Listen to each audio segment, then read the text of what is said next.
함께 예배하는 모든 분들 가운데 이 말씀에 축복이 함께 하시기를 주님의 이름으로 축원합니다. 이 마태복음 5장의 산산수훈에서 팔복을 말씀하십니다. 이것은 복을 받는 삶을 살아가려면 이렇게 살아가야 된다라는 것을 말씀하고 있는 것이 아닙니다.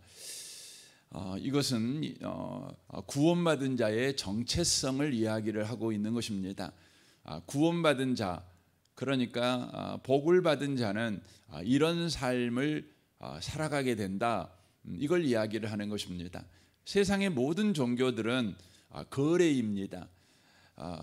거래 종교지요.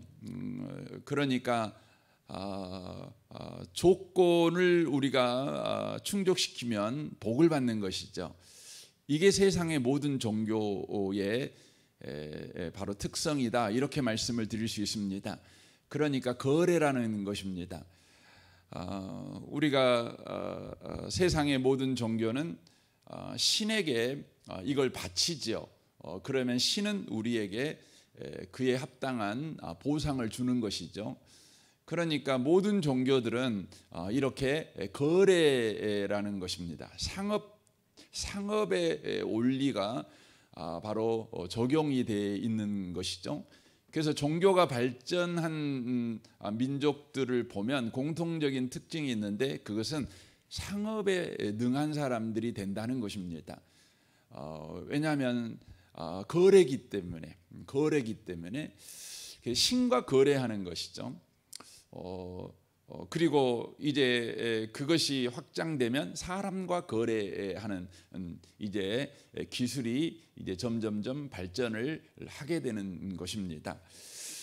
그래서 여러분, 종교가 발전한 나라 사람들은 한결같이 이렇게 상업에 능한 사람들이 되는 것을 보게 되어집니다.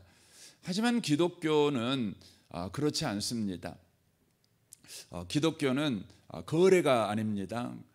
그러니까 우리가 한 만큼 보상을 받는 거래 원칙이 적용되는 것이 아니라 한 것보다 더 하시는 은혜, 한 것보다 더 하시는 것, 이게 바로 기독교지요.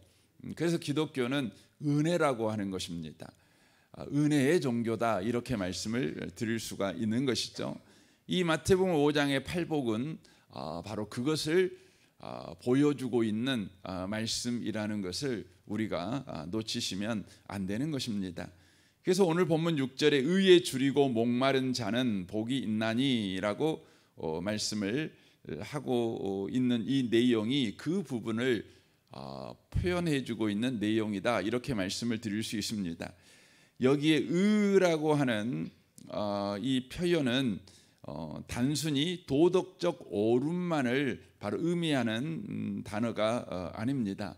이 의라고 하는 것은 하나님의 일해 주심, 이것이 의입니다. 그러니까 하나님이 우리를 위해서 일해 주심이 의이죠. 그러므로 오늘 본문은 이렇게 우리가 읽을 수 있죠. 하나님의 일해 주심에 줄이고 목마른 자는 복이 있나니, 이렇게 되는 것입니다. 이것을 원문으로 이야기하면 복 있는 사람은 하나님이 우리를 위해 하시는 일에 목마른 자입니다 라는 의미의 말입니다. 그러니까 우리의 정체성은, 그리스도인의 정체성은 뭡니까? 하나님이 우리를 위해서 일해 주심에 목말라 하는 자들입니다. 그래서 여러분 예수를 믿고 나면 저와 여러분에게 이 목마름이 생기죠.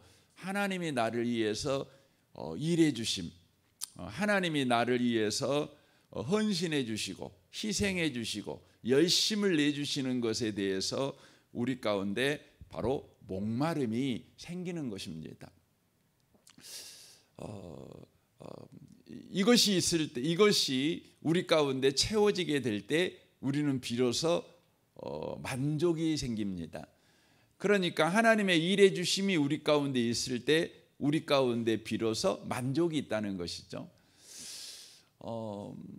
이것은 하나님께서 저와 여러분을 만드신 본래의 모습으로 바로 회복되어지는 것입니다. 구원이 뭡니까? 구원은 하나님이 우리를 창조한 그 모습을 회복하는 것입니다. 하나님은 우리 인간을 창조하실 때 하나님의 형상으로 창조하셨죠. 코에 생기를 불어넣으셨죠. 그것은 하나님께서 인간을 하나님과 관계 속에서 사는 존재로 창조하셨다는 것을 말씀하고 있는 것입니다. 세상에서는 종교에서 신을 다 인정하지 않습니까? 그런데 세상의 신들은 인간을 창조하고 법을 주고 나서 인간 인생에 관여를 안 합니다. 그냥 내가 정해놓은 법대로 살아 그러는 것이죠. 그래서 이제 인간이 죽은 다음에 그 신이 정해준 법대로 살았는가를 평가를 해서 그를 지옥에 보내든지 그를 천국에 보내든지 그렇게 한다는 것이 세상 종교입니다. 여러분 그 대표적인 종교가 불교도 그렇죠. 또 이슬람도 그렇죠. 그 신은 인간을 창조하시고 나서 살아갈 수 있는 법칙을 주시고 법을 주시고 인간의 인생에 관여를 안 해요. 그리고 나중에 심판하시는 것이죠. 그런데 성경은 그렇게 말하지 않습니다. 성경은 인간을 하나님이 창조하시죠. 창조하신 다음에 인간에게 이렇게 살아라 라고 법도 주시죠. 그런데 하나님은 인간을 창조하실 때에 그 코에 생기를 불어넣으심으로 바로 하나님은 인간을 창조한 이후에 인간을 떠나버리지 아니하시고 인간과 계속해서 함께 하시는 하나님이시라는 것입니다. 그러므로 인간은 인간다워지는 것입니다. 죄가 뭡니까? 함께 하신 하나님을 거절한 것입니다. 거부한 것입니다. 함께 하시는 하나님을 떠나서 내 인생은 나 혼자 살 수 있어요. 이렇게 독립선언을 해버린 것이 바로 죄인 것입니다. 그러므로 의라고 하는 것은 하나님이 우리를 위해 일해 주심, 바로 그 본래의 인간의 모습으로 회복되어지는 삶을 살아가는 것이죠. 이게 의입니다. 저와 여러분의 삶에 의가 없는 삶은 하나님이 우리 인생에 일해 주심이 없는 거죠. 다만 우리가 우리를 위해서 일하는 것밖에 없는 것, 이게 불의입니다. 여러분 의와 불의를 잘 구별하시면 좋겠습니다. 우리는 보통 불의 그러면 나쁜 짓 하고 산 거, 윤리를 어기고 도덕을 어긴 거 이렇게만 생각을 하는데 그렇지 않습니다. 불의는 내가 나를 위해서만 일하는 인생, 이게 불의입니다. 의는 하나님이 우리를 위해 일해주는 인생, 이게 바로 의가 되는 것입니다. 이 불의와 의, 즉 의의 나라와 불의의 나라를 보여주는 성경의 말씀이 창세기 2장과 3장입니다. 창세기 2장과 3장은 의의 나라와 불의의 나라, 하나님이 우리를 위해 일해 주시는 하나님 나라와 사람이 자기를 위해서 일하는 세상 나라를 바로 대조해서 보여주고 있는 성경입니다. 그래서 2장에서는 하나님이 인간을 위해서 일해 주시죠. 인간을 창조하시죠. 먼지를 가지고 인간을 창조하시죠. 그리고 그 인간과 함께 하시면서 그 인간을 위해서 일해 주시는데 그게 뭡니까? 바로 에덴 동산을 창조해 주시죠. 그것이 하나님이 최초로 인간을 위해 하신 일은 아닙니다. 인간을, 먼지를 가지고 인간을 만드시는 것 자체가 인간을 위해서 하나님이 하신 최초의 일이시죠. 그리고 에덴 동산을 창설하시죠. 에덴 동산을 만드시는 일을 직접 주님이 하시는 것입니다. 각종 나무 실과를 그곳에 이제 창조를 하시잖아요. 그리고 강을 만드시는데 그 강이 한 곳에서 발원되지만 네 갈래 강으로 이제 네 개의 강으로 이렇게 흐르는 것을 보게 되어 줍니다. 참으로 아름다운 것을 바로 만들어 주시죠. 그래서 인간은 하나님이 일해 주시는 세상, 하나님이 일해 주시는 나라를 살 때에 인간은 정말 품위가 있었습니다. 멋이 있었죠. 그래서 그 여자를 하나님이 창조해서 그 여자를 가까이 오게 할 때 정말 멋있잖아요. 너는 내 뼈 중에 뼈고 너는 내 살 중에 살이다. 이렇게 이야기를 하잖아요. 이 말은 요즘식으로 표현하면 이 말이에요. 네 안에 나 있다 이 말이에요. 네 안에 나 있다 혹은 내 안에 너 있다 뭐 이런 표현이 그 표현입니다. 그래서 우리는 사랑에 빠지면 우리는 우리의 파트너를 뭐라고 부릅니까? 자기라고 부르는 겁니다. 자기야 그렇게 부르잖아요. 정말 그 아름다운 단어지요. 예, 그렇습니다. 얼마나 멋있습니까? 사랑하는 사람이 상대를 그렇게 부를 수 있다는 것은 굉장히 근사한 것이죠. 멋있는 것이죠. 우리 옛날에 어르신들은 그렇지 않을 때가 있잖아요. 어르신들 가운데서도 멋있는 아내에게 또 남편에게 이렇게 태도를 취하시는 분들이 있잖아요. 언어 생활에서도 참 보면 멋있죠. 근사하지요. 나도 결혼해서 저렇게 살 거야 이런 소원을 일으키는 분들 아니겠습니까? 그런데 그렇지 못한 분들도 계시잖아요. 아내를 보고 야 뭐 이렇게 막 함부로 부르잖아요. 여러분 야는 히브리어로 하나님이라는 말입니다. 그러니까 우리나라 사람들은 그렇게 야 참 제 농담입니다. 아무튼 막 그렇게 야 막 함부로 막 그렇게 하잖아요. 여러분 하나님이 일해 주시는 세상에 사는 건 정말 멋스러운 것입니다. 품이 있는 것입니다. 그러나 창세기 3장을 봐 보십시오. 이제 선악과를 따먹잖아요. 선악과를 따먹는 행위는 어떤 것입니까? 다만 과일 따먹었다 이게 아니라 이제부터 선과 악, 좋은 것과 나쁜 것, 옳고 그름, 아름다운 것과 추한 것 이런 것의 기준을 내가 결정한다. 이게 선악과를 따먹은 거예요. 그러니까 내 인생의 주인은 나다 이거죠. 그러니까 우리가 함부로 누군가를 당신 이뻐 안 이뻐 이걸 결정할 수 있는 자가 되었다는 선언이 뭐냐면 이게 선악과 먹은 것입니다. 그래서 선악과 먹은 사람들은요 늘 너 이뻐 안 이뻐 너 잘했어 못했어 이렇게 늘 이야기하고 다니는 사람들입니다. 함부로 평가해요. 여러분 부모님들이 선악과 먹으면 그 자식들이요 늘 평가받고 삽니다. 남편이 늘 선악과 먹은 남편이면은요 아내를 맨날 평가합니다. 잘했어 안 했어 이뻐 안 이뻐 뭐 이거 맨날 하죠. 뭐 부인이 선악과 먹은 아내는요 남편을 맨날 또 그렇게 하는 겁니다. 여러분 그게 참 얼마나 불행합니까? 그래서 선악과를 딱 먹자마자 무슨 일이 생겨요? 자기 몸을 딱 봤어요. 아내 몸을 딱 봤어요. 뭐예요? 벌거벗은 거예요. 그러니까 아이고 부끄러워. 누가 판단한 거죠? 자기가 자기 인생의 결정권을 갖는 순간 이건 부끄러운 거야.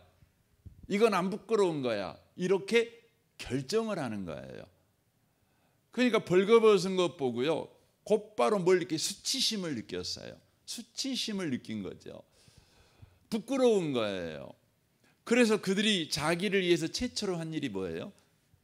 무화과 잎으로 치마를 만들어서 입는 거죠. 바지는 못 만들고 치마밖에 못 만들었겠죠. 어쨌든 치마를 만드는 거죠. 그러니까 자기의 부끄러움을 가리기 위해서 자기가 일을 한 거죠. 치마를 만들었죠. 왜 그런 일이 생겼어요? 선악과 먹으니까. 하나님을 떠나니까 내가 내 인생의 주인이야. 나는 하나님이 일해 주시는 인생이 필요 없고 이제 내가 내 인생을 위해서 일할 거야. 내 인생은 내가 결정하고 내 인생은 내가 복되게 할 거야. 내가 행복하게 만들 거야. 뭐 이런 거죠. 그러니까 한 일이 뭐냐면 자기의 약점을 가리는 겁니다. 약점을 가리는 것입니다. 여러분 사람들은 다 그렇습니다. 자기가 성공해 보려고 마음을 먹으면 이제 자기가 자기를 위해서 일을 하죠. 성공합니다. 하지만 금세 그 성공이 완전한 성공이 아니라는 것을 알게 되죠. 그렇죠. 그래서 여러분 가장 열등감이 심한 사람들, 가장 그 자기의 부족함을 느끼며 사는 사람들 중에 가장 많은 사람들이 모여 있는 대학이 어디입니까? 서울대학교라고 그럽니다. 서울대학교. 그러니까 학교 첫 중학교, 고등학교 다닐 때까지는 최고였죠. 자기들이 최고였어요. 그리고 그 최고를 유지하기 위해서 얼마나 노력을 했겠어요. 그것이 또 자기들의 자부심이니까 자기는 성공한 사람이라고 생각을 하는 거죠. 그 서울대학교 딱 합격증을 받았을 때 자기는 진짜 성공한 사람이고 이제 자기는 이제 만족하게 되겠죠. 근데 서울대학교 막상 가서 공부를 해보면 세상에 이렇게 천재들이 많구나. 이걸 안 돼요. 이렇게 잘난 사람들이 많구나. 그러니까 열등감에 빠져요. 열등감에. 여러분 열등감에 빠진 사람들에게 나타나는 가장 큰 특징 중에 하나가 뭔지 아세요? 보상심리예요. 그래서 여러분 그 잘난 사람들, 똑똑한 사람들이 쉽 빠지는 게 뭐냐면 여러분 그 보상심리에 빠지는 거예요. 그래서 여러분 그 우리나라 그 집단 중에서 제일 공부를 안 하는 집단들이 어디예요? 공부를 안 해. 공부를 해야 될 자리에 앉아 있으면서 그 대표적인 사람들이 누구냐? 그러면 여러분 판사, 검사, 변호사 공부를 안 해요. 여러분 그 사람들은 공부를 더 해야 되거든요. 특별히 법에 대한 공부뿐만 아니라 사람에 대해서도 공부를 계속 해야 돼요. 저도 이 목사를 하지만 이렇게 목사를 할 때 제가 성경만 잘 알면 될까요? 아니에요. 제가 우리 교역자들한테 늘 말해요. 인문학을 공부해야 된다고. 문사철 그렇죠. 문학도 철학도 역사도 공부해야 된다. 이게 인문학이라는 게 인간 이해예요. 인간을 알아야 돼. 인간 알아. 그래서 저는 소설책도 보라 그러고 TV도 드라마도 열심히 보라고 그러고 그럽니다. 근데 공부를 안 해. 자기는 이제 다 됐다는 거죠. 그래서 그 사람들이 하는 일이 뭐래? 여러분 검사들이 제일 먼저 만든 게 뭐예요? 폭탄주를 만드는 거 아닙니까? 폭탄주. 너무 목마르니까 그냥 한 번에 취해버려. 여러분 참 안 된 사람들이다 생각합니다. 안 된 사람이라. 제가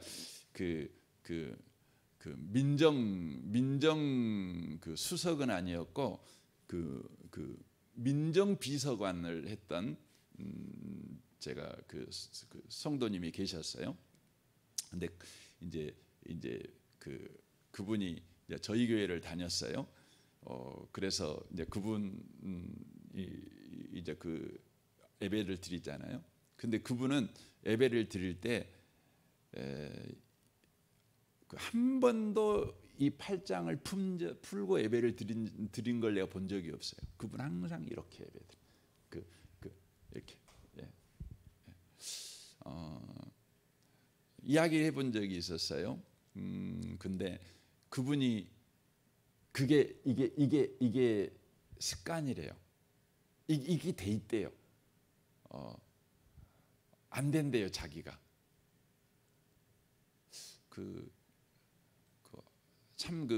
제가 참 안 됐다 속으로 제가 그런 생각을 해본 적이 있어요. 사랑하는 성도 여러분, 우리가 일해주는 세상을 사는 것과 하나님이 일해주는 세상을 사는 것은요 완전히 다른 거예요. 이건 하나님 나라와 세상 나라죠. 이 요한복음 4장에 보면 사마리아 여인이 나옵니다. 이 사마리아 여인은 그냥 그 이야기로 들어도 재미있지만 그것을 우리가 그 성경의 깊은 그 의미를 보고 읽으면 더 재미있는 성경이에요. 요한복음 그 사마리아 여인은 우물가에 들어오잖아요. 근데 우물가에 늘 와요. 근데 늘 목말라요. 그러니까 이 여인을 뭐라 그러죠? 우물가의 여인이라 그러죠. 누가 지었는가 정말 잘 지었어요. 그러니까 우물가에 오는데 우물가에 오면 우물을 먹어야 물을 마셔야 되잖아요. 근데 우물가에가 있는 거예요. 우물가. 왜 우물가 여인으로 지었을까? 정말 잘 지었다 생각을 했는데 그 이유는 이 히브리 문화에서 오라는 단어는요 율법을 상징해요. 율법을. 오라는 숫자는. 근데 이 사마리아 여인이 몇 명하고 결혼했어요? 5명하고 결혼했어요. 왜 오가 율법을 상징하냐면 모세의 오경이잖아요. 이렇게 오경. 오는 바로 율법을 상징해요. 그리고 더 나아가 구약의 제사는 5대 제사예요. 5개가 있죠. 그러니까 구약의 율법을 상징하는 게 뭐냐면 오예요. 오. 율법은 뭘 말하는 겁니까? 자기가 의로우려고 노력하는 인간의 애씀을 상징하는 거예요. 자기가 착하려고, 자기가 자기를 구원하기 위해서 몸부림치는 인간의 애씀, 이걸 상징하는 것이죠. 그러니까 이 여인은 바로 자기 자신을 행복하게 만들기 위해서, 자기 자신을 복되게 만들기 위해서 애쓰는 인생, 율법의 인생을 산 거죠. 그런데 실패한 거죠. 그래서 이제 어떻게 6번째하고는 뭐예요? 결혼 안 하고 동거해요. 동거.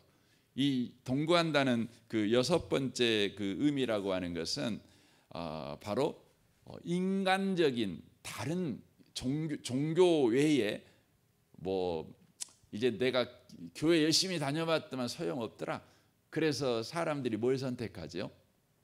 그냥 그 멋있는 옷을 입고 사는 거, 맛있는 음식 먹고 사는 거, 뭐 취미 생활에 빠져 사는 거, 뭐 몸매 가꾸는 일에 빠져 사는 거, 뭐 이런 것들이죠. 이게 6번째, 육이라는 거죠. 그러니까 육은 성경에서 언제나 그 세상적인 거거든요. 세상적인 걸 추구하는 겁니다. 그러니까 율법적인 어떤 종교적인 것을 통해서 자기를 행복하려고 했지만 그래서 거기에 전력으로 헌신했죠. 거기에 자기의 모든 걸 바쳐서 헌신했죠. 그런데 안 되는 거죠. 그러니까 이제 인간적인 세상적인 방법, 세상이 말하는 걸 추구하는 것이죠. 그런데 그 여자에게는 뭐가 없어요?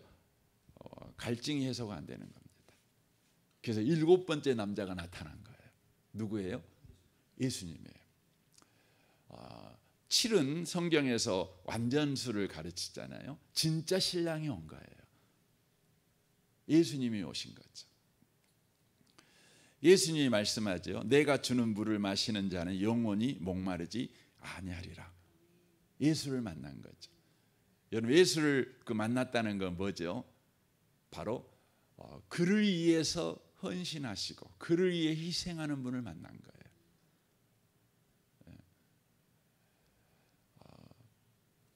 그 여인의 구원을 위해서 십자가에 못 박혀 죽으시는 분을 만난 거예요. 여러분 세상의 종교는요 나쁜 말 한마디도 안 해요. 다 좋은 말만 하잖아요. 착하게 살아라. 오늘도 겸손해야지. 오늘도 웃고 살아. 오늘도 긍정적인 말을 하고 살아야지. 세상의 종교는 늘 그걸 이야기를 해요. 우리 보고요 살아요. 얼마나 좋아요. 다 좋잖아요. 그렇잖아요. 여러분 나쁜 거 시킨 것도 아니잖아요. 그러니까 결국은 여러분이 그것을 쫓아 열심히 살려고 애를 쓰면 애를 쓸수록 무엇밖에 안 남아요? 부끄러움밖에 안 남아. 그렇게 못 살거든요. 네. 그래서 여러분 교회에서 아갖고 오늘 목사님 설교가 겸손하라고 그랬어. 그래서 좋다. 그래 겸손해야지. 네. 또 목사님 설교 드리니까 가서 사랑해라 그랬어요. 사랑해라, 오래 참어라 이런 말 들었어요. 은혜대. 또 목사님들 설교 들어보면 오래 참으면 또 이런 복 받습니다 이런 거 다 이야기하잖아요. 근데 가만히 생각해 보니까 나한테 그런 복이 없는 것이 내가 오래 안 참아서 그런 것 같아. 그래갖고 이제 나는 복 받고 살 거야 하고 집에 딱 갔는데 그 화상을 보자마자 안 돼요. 그럼 끝나면 뭐예요? 내가 죄책감이 남아요. 수치스러워. 예. 여러분 이게 종교예요. 여러분 기독교를 종교로 만드시면 안 돼요. 그래서 여러분 교회 와갖고 예배 드릴 때 누구를 만나야 돼요? 좋은 말씀 듣고 가면 안 돼요. 저보고 설교 듣고 나서 아이고 좋은 말씀 들었습니다. 제가 법정 스님인가요? 저는 좋은 말씀하는 사람은 아니에요. 저는 중이 아니고 목사라 저는 하나님이 여러분을 위해서 무슨 일 하는지. 그래서 여러분과 제가 해야 될 일은 뭐예요? 아멘 그러는 겁니다. 믿음이에요. 그래서 로마서 10장에 말하잖아요. 입으로 시인해서 마음으로 믿어 의에 이루고, 그렇죠? 의에 이뤄요. 그러니까 주님이 하시는 일에 우리가 참여하게 돼. 그래서 하나님이 이런 일 한다 그러면 아이고 아멘. 하나님 지금 내 인생에 그런 일 하고 계십니다. 받아들이는 거죠. 여러분이 할 일은 뭐냐면 두 팔 벌려 환영하는 겁니다. 받아들이는 겁니다. 아이고 그렇습니다. 엎어져 있는 여러분 그릇 하늘을 향해서 뒤집어 놓는 거죠. 우리가 할 일은 사실은 그것밖에 없는 것입니다. 그것이죠. 이게 그 사마리아 여인에게 여인이 한 겁니다. 아이고 예수님, 당신은 선지자입니다. 당신은 그리스도입니다. 그런 겁니다. 그때 회복이 되는 겁니다. 목마름이 해결되는 것입니다. 이 아침에 오신 복 있는 성도 여러분, 오늘 또 진짜 신랑이신 예수님 만나시기 바랍니다.